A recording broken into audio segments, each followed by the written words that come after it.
Ini kalau emotion temperature. Nah, anak kita yang mungkin diajar, oh ini kalau seneng, oh berarti kamu bisa tik ini. Kalau kamu marah nih, lihat wajahnya sangat marah, kamu tik ini. Jadi ini mungkin dia sedih. Ini ya biasa biasa saja. Nah, ini diajar anak kita untuk tahu karena dengan gambar-gambar ini memudahkan dia untuk tahu apa sih ini yang ini.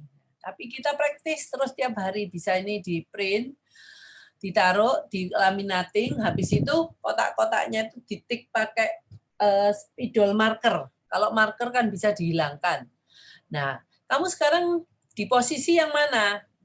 Mungkin kalau dia lagi marah, kita tahu dia pasti marah. Nah, kamu nih di posisi yang ini nih, yang paling bawah sendiri nih, marah.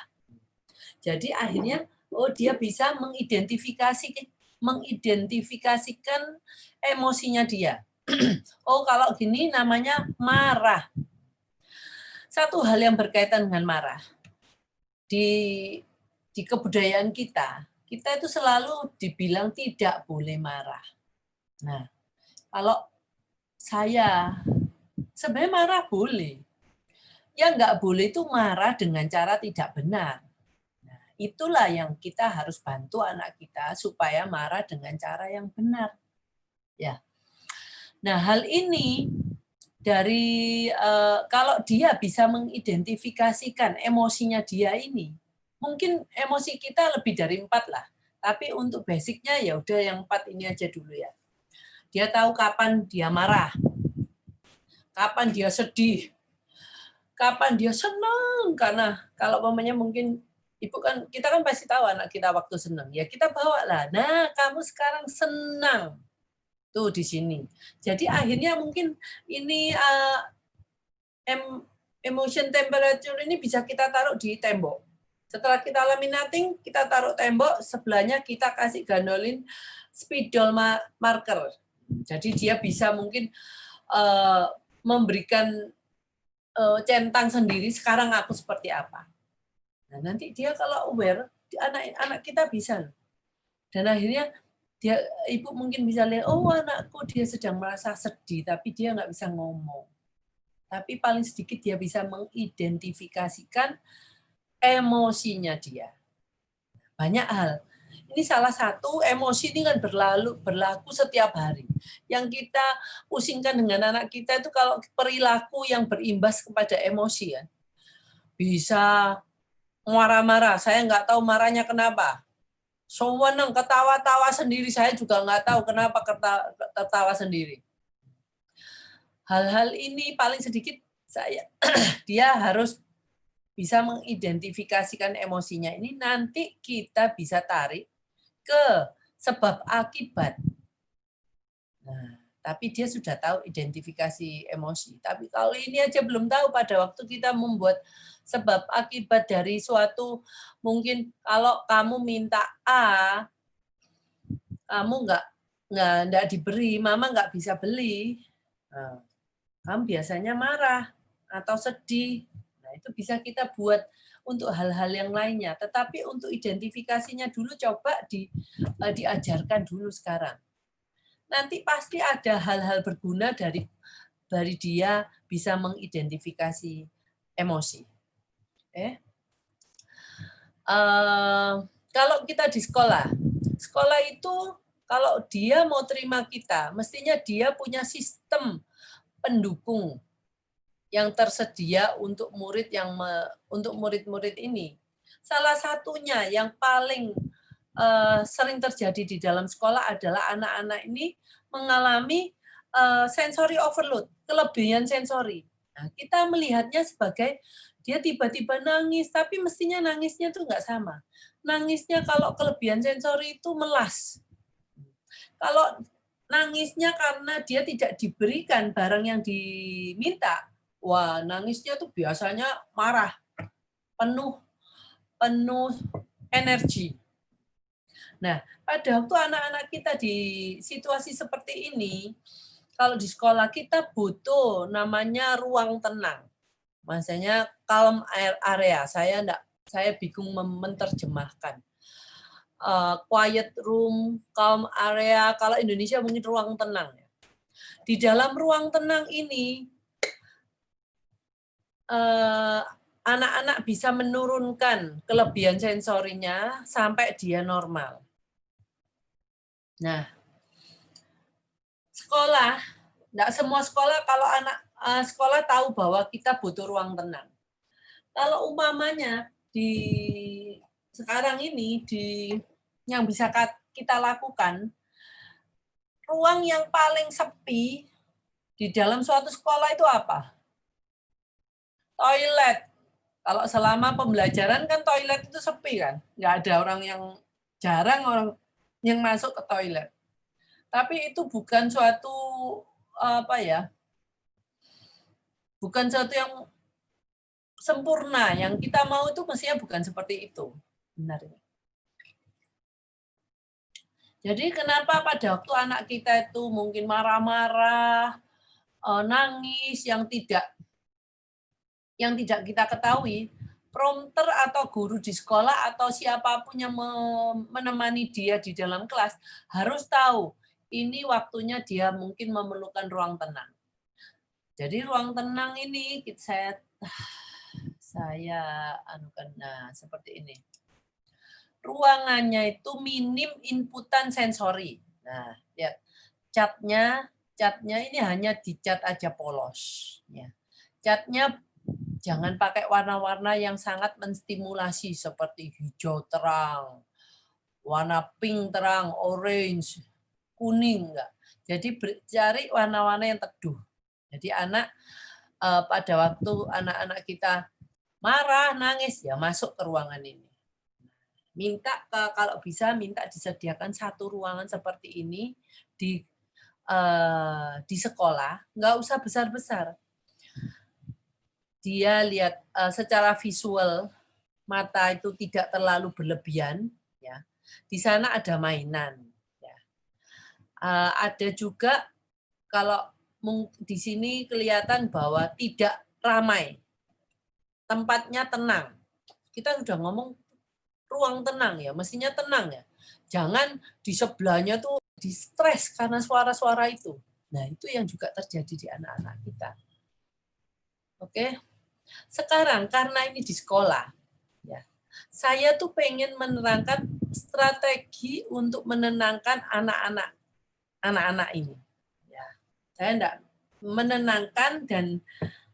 menenangkan itu biasanya gini. Ini saya ngomong dengan anak-anak hipersensitif ya. Anak hipersensitif itu kebanyakan itu gini, orang yang siap perang, orang yang siap lari. Perang itu fight.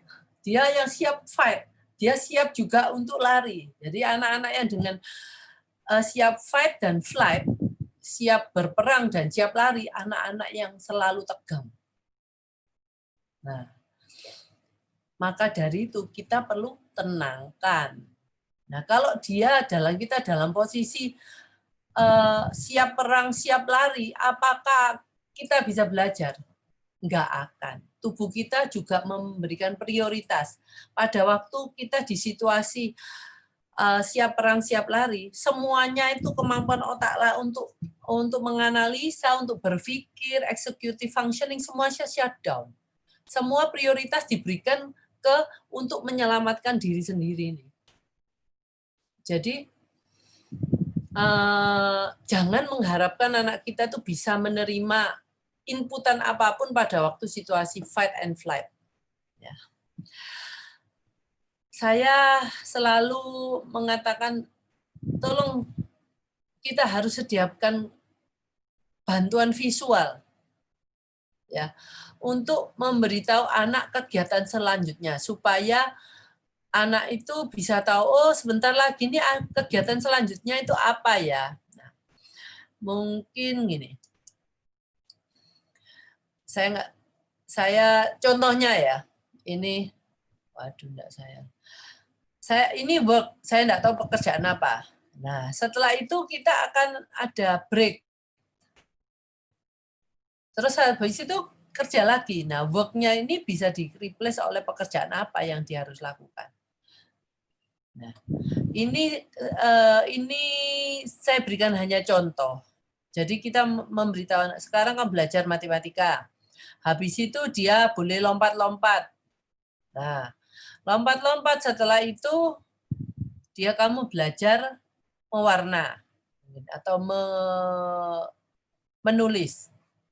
Nah, hal itu harus kita lakukan seperti ini. Anak itu sudah tahu, oh sebentar ini. Nah, kalau lebih bagus lagi bisa tahu ini kita lakukan berapa menit, ini lakukan berapa menit, ini berapa menit.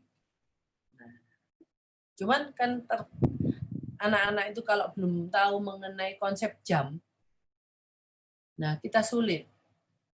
Kecuali kita punya beberapa jam pasir dari yang kecil sampai yang besar, atau itu alarm yang visual. Jadi anak tahu, oh kalau tinggal dikit berarti tinggal dikit. Kalau alarmnya itu visual, jadi nggak ada bunyinya. Jadi visual itu bisa terlihat bahwa kalau mamanya banyak merahnya berarti dia masih lama. Merahnya tambah lama sama sedikit, sampai kalau sudah merahnya habis semua berarti sudah selesai. Nanti saya lupa memberikan contoh alarm visual ya. Nanti kapan-kapan saya kasih lagi ya kalau alarm visual. Terus kita kayak simbol ini. Quiet, diam. Stop, dengarkan. Nah, ini cuman beberapa. Mungkin simbol-simbol lain yang perlu kita perlukan selama kita berkomunikasi dengan anak. Nah, ini juga buat ini. Tapi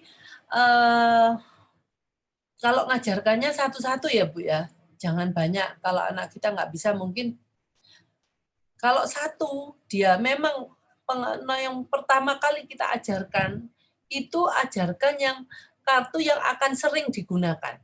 Jadi kita akan melakukan berkali-kali percobaan dengan kartu itu. Kayak mungkin diam. Anak ini mungkin suka apa ya? Suka rame atau apa, diam. Atau mungkin kalau diam kayaknya nggak enak ya, ke aktivitas apa ya. Sebentar. Oh, nggak ada. Ya mungkin aktivitas yang enak, habis itu difoto. Nah, itu kita dibuat untuk kayak dia mungkin suka minta minum atau suka makan apa gitu ya. Dia memberikan kartu, kita berikan. Kartunya apa? Kartunya mungkin makan apa ya? Yang makan sama jangan kunci itu apa ya? Yang jagung dari jagung itu. Ya itu mungkin itu gambar itu ya. Terus dia tahu, oh karena kesukaannya itu dia kasih ke kartu itu ke mamanya. Tiap kali aku ngasihin kartu, aku selalu dapat makanan itu. Nah, karena kartunya cuma satu, ya nggak apa-apa. Dan ibu memang sediakan makanan itu di rumah. Nah, selama waktu kita mempelajari hari pertama menggunakan kartu. Setelah dia sudah addicted, oh enak, aku pokoknya ngasih kartu, aku selalu dapat makanan itu. Oke, beres. Dia sudah punya inisiatif untuk mengambil kartu dan memberikan ke kita. Nah, dia kadang-kadang nggak ngelihat kartunya tuh mau gambar apa, kayak aku nggak tahu. Pokoknya aku kalau kasih kartu, aku selalu dikasih makanan itu.